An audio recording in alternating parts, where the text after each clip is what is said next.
This exercise is good for isometrics of internal rotation as you push down and then external rotation as you pull up. Both internal rotation and external rotation, you really want to make sure that your elbow is fixed and you're pushing down in this motion and holding it, pushing. You can scale it, so starting out at 10% and then slowly increasing that to 100% where you have to hold it for about 10 to 20 seconds. And then you can reverse that, going up, scaling it higher, and then holding it again for 10 to 20 seconds.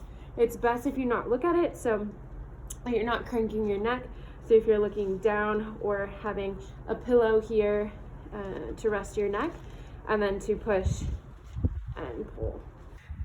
This is a classic external rotation move. What you're gonna do, you're gonna keep your elbow by your side.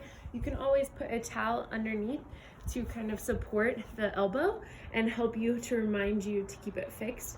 And then what you're gonna do is pull out and back in. Now you can add weight to this as you get stronger, or you can even do it with a band where you're attaching the band underneath and you're lying on it and coming up, or even at an angle here and pulling. Trying to make sure that you are activating those posterior muscles, and then you can either support your neck this way or support your neck as you lie on it. This is a good combination move that incorporates external rotation with some other movement patterns. So what you're going to do, you're going to face pull first, then externally rotate, keeping those elbows fixed, and then press, and then reverse. So face pull, external rotation, push, and reverse. This is a classic external rotation move called no monies, or external rotation pullouts. So you're gonna hold the band with your palms up and your thumbs out to the side.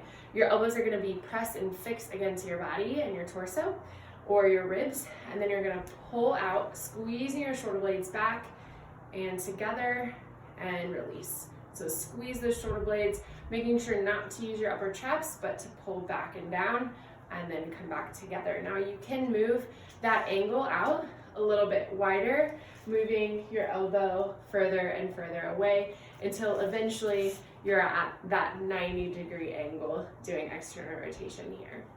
This is an external rotation move that doesn't necessarily use specific external rotation. Instead, it's going to use a resistance that is going to facilitate external rotation of those scapular muscles while you're doing other motions. So we're going to start out with punches. So what's going to happen, you're going to hold the resistance and punch out and back in. Now you can face your palm towards the resistance to get more of that external rotation or scapular control, or you can put your palm down and get a little bit different musculature activation.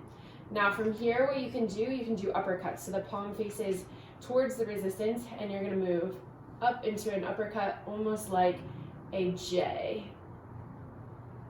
And back and forth, making sure that arm doesn't go in, but it's pulling against the resistance. And then you can do a flexion, so keeping that arm straight and moving it in that same J arc, or this one's more like a C. Again, making sure it's not getting pulled in, but resisting. And then there's several isometric moves that you can do. So you can hold it in that classic L position, where normally you'd be doing that external rotation. And then instead of moving, you can come out and in. You can go at a diagonal, both directions. You can just walk forward and walk back. Any kind of directional movement where you're keeping that arm still will challenge that external rotation movement or those scapular muscles.